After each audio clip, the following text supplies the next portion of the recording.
ابھی ایک topic face بک پہ چلا ہے, اس پہ بہت نیگیٹو کمنٹس آئے ہیں. وہ میرا ایک بیان کا ایک شارٹ کلپ بنایا ہے کسی چینل نے اور اپلوڈ کیا ہے. اس میں یہ کہ کیا عورت شوہر کا نام لے سکتی ہے کہ نہیں لے سکتی. کسی نے مجھ سے سوال کیا تھا کہ کیا عورت اپنے شوہر کا نام لے سکتی ہے کہ نہیں لے سکتی, یا مننے کے ابا ہی کہے گی وہ. تو اس کا میں نے جواب دیا تھا کہ ہمارے عرف میں اس کو بے ادبی سمجھا جاتا ہے. جس کے عرف میں بے ادبی سمجھا جاتا ہو وہاں پر عورت کو چاہیے کہ اپنے شوہر کا نام نہ لے. اب چونکہ آج کل ہر آدمی مفتی بنا ہوا ہے, اور میں نے جو اس پر اشکالات تھے نا اس کا بھی جواب دیا تھا, تو لوگوں نے نیگیٹو کمنٹس, کچھ لوگوں نے حدیثوں کے حوالے کہ صحابیہ تو اپنے شوہر کا نام لیتی تھی, اس مفتی کو حدیث کا بھی نہیں پتا, قرآن کا بھی نہیں پتا, اور اس مفتی نے ایسی بات کی ہے کہ قرآن و حدیث کا تو کوئی ریفرنس دیا ہی نہیں ہے. تو بہت زیادہ چونکہ نیگیٹو کمنٹس ہیں اور بہت ہی بدتمیزوں والا, یعنی انسان جب بات کرتا ہے نا تو پتہ چل جاتا ہے کہ اس کے آباء و اجداد کا تعلق کہاں سے ہوگا, خاندان کیسا ہے, جو ورڈنگ استعمال کرتے ہیں نا وہ. تو بہت زیادہ نیگیٹو کمنٹس ہیں. اس مسئلے کو میں دوبارہ بیان کر دوں. دیکھو ایک بات یاد رکھو, یہ اس میں بھی میں نے کہی ہے کلپ میں, سمجھ میں نہیں آئی لوگوں کے, تو میں ذرا ڈیٹیل میں بتاتا ہوں. لباس کا تعلق عرف سے ہوتا ہے کہ نہیں ہوتا.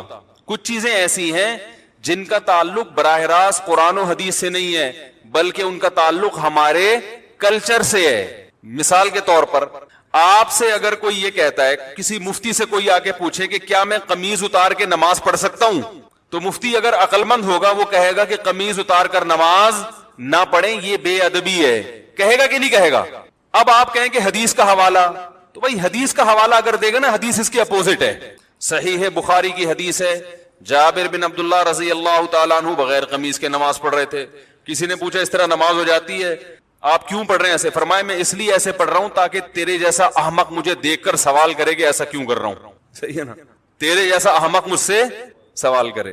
پھر کہا کہ نبی صلی اللہ علیہ وسلم کے دور میں ہمیں 2 جوڑے میسر نہیں ہوتے تھے, تو ازار ہے تو قمیض نہیں, بسا اوقات ایسے ہی پڑھتے تھے. اب بخاری کی حدیث سے تو پتہ چل رہا ہے کہ قمیض اتار کے نماز پڑھنا کیا ہے. جابر بن عبداللہ باقاعدہ یہ عمل کر کے دکھا رہے ہیں, اور تاکہ جو اعتراض کرے اس پہ حماقت کا بھی فتویٰ لگا رہے ہیں. اب آپ یہ حدیث کا حوالہ دے کے لوگوں کو قمیضیں اتروا دیں, یہ عقل مندی کا کام ہوگا؟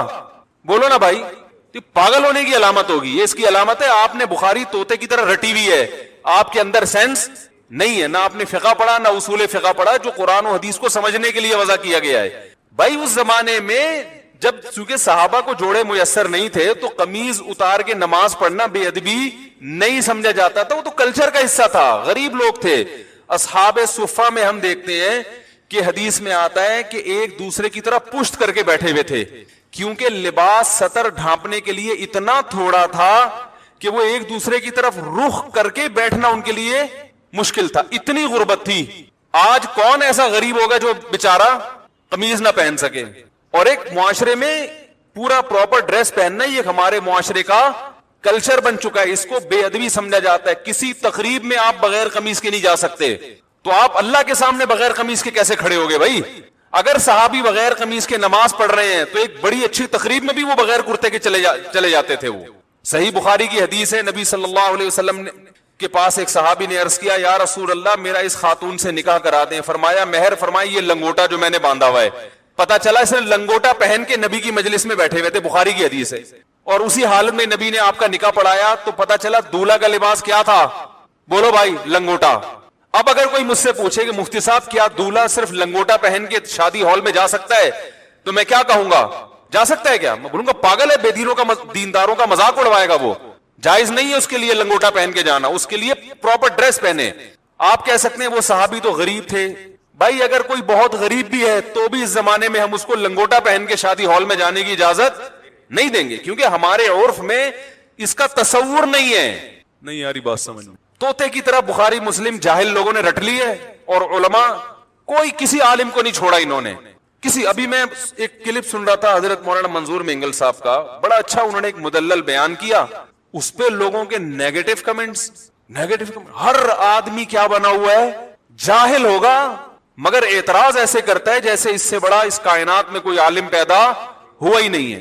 اب یہ سمجھو کہ جیسے لباس کا تعلق کس سے ہے؟ عرف سے. اس میں قرآن و حدیث کا حوالہ نہیں دیا جائے گا. قرآن و حدیث کی اگر بات ہے تو نبی صلی اللہ علیہ وسلم زیادہ تر ازار پہنا کرتے تھے. ازار ایک چادر جو ہوتی تھی. آج کسی بھی محفل میں آپ ازار پہن کے نہیں جا سکتے, نماز بھی نہیں پڑھ سکتے, اس لیے کہ اس کو یوں سمجھا جائے گا کہ بھائی اللہ کے دربار میں جب حاضری دے رہے ہو تو پراپر ڈریس پہن کے, یہ نماز کا ادب ہے. جیسے آپ کسی رشتہ دار کی دعوت میں جاتے ہو تو پراپر ڈریس پہن کے جاتے ہو, چڈی بنیان میں نہیں پہنچتے. تو ہم کہیں گے کہ اللہ کا بھی یہ حق ہے کہ اللہ کے سامنے جب حاضری دی جائے تو پراپر ڈریس میں ہو, کیونکہ اب ہمارے زمانے کا عرف یہ بن چکا ہے کہ قمیض بھی ہو ساتھ میں شلوار بھی ہو. بات سمجھ میں آ رہی ہے؟ اب یہ عرف بن چکا ہے.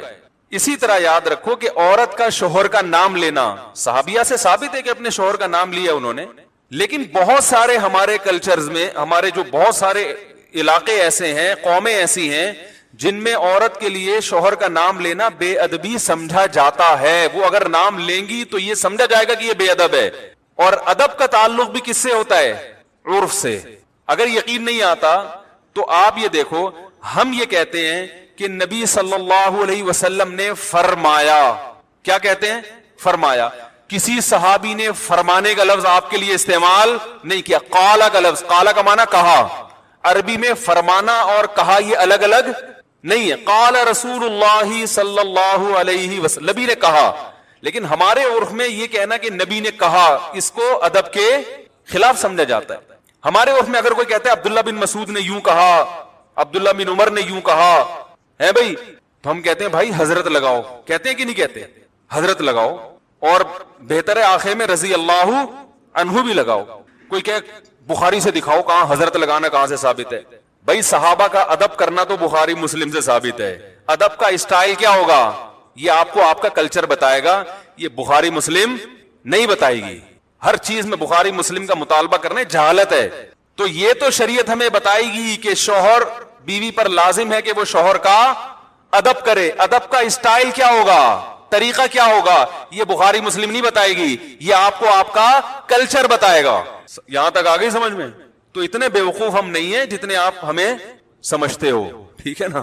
ہم نے بھی پڑھی ہے بخاری مسلم الحمدللہ. اور میرے جو استاد تھے نا شیخ الحدیث, جن سے میں نے 8 سال جن سے اصلاحی تعلق قائم کیا, دن رات ان کی صحبت میں ہم دوزانوں بیٹھ کر صبح و شام ان سے سیکھتے رہے ہیں.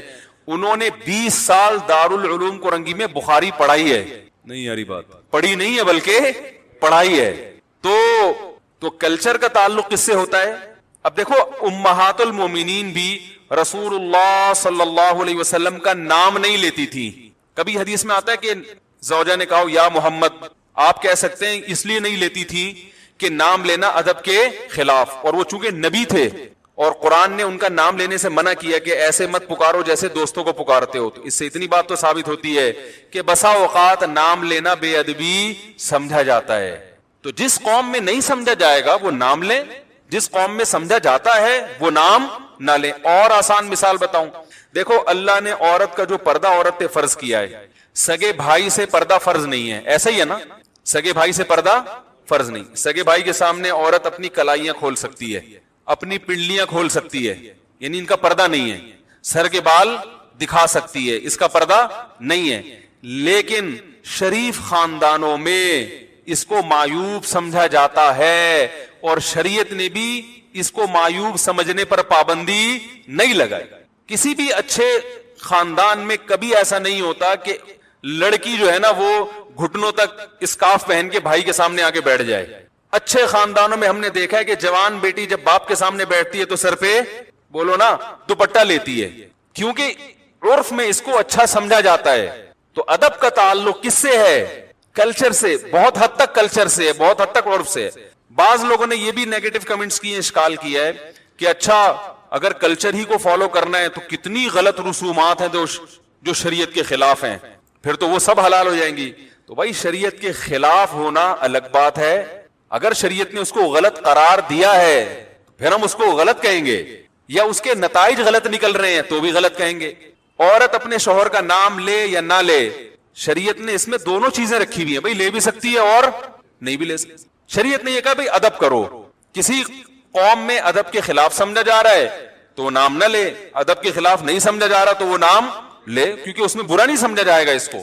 ہم اس کو اس لیے پروموٹ کرتے ہیں اس کلچر کو, نام لینے والے کو, کہ شریعت میں شوہر کا بہت احترام ہے جو آج کل ختم. تو ہم کہتے ہیں کچھ تھوڑے بہت تمیز آداب باقی رہ گئے, اس کو تو باقی رہنے دو, اس کی وجہ سے تھوڑا سا شوہر کا احترام رہے گا. یعنی جو نتائج اس پہ جو مرتب ہو رہے ہیں وہ اچھے مرتب ہو رہے ہیں, وہ برے مرتب نہیں ہو رہے, وہ ایسے نتائج مرتب ہو رہے ہیں جو شریعت چاہتی ہے. جیسے شریعت نے ابا کے سامنے بیٹی کو دوپٹہ لینے کا حکم نہیں دیا مگر پابندی بھی نہیں لگائی. تو جب دونوں راستے ہیں تو ہم کہیں گے شریعت کے مزاج سے زیادہ قریب کیا ہے, دوپٹہ لینا یا نہ لینا؟ لینا زیادہ مزاج کے قریب ہے. اس میں باپ کا احترام ہے, حیا ہے, اور شریعت معاشرے میں حیا کو فروغ دینا چاہتی ہے. تو جو چیز حیا کے زیادہ قریب ہوگی اس کو اپریشیٹ کیا جائے گا, جو حیا سے دور ہوگی اس کی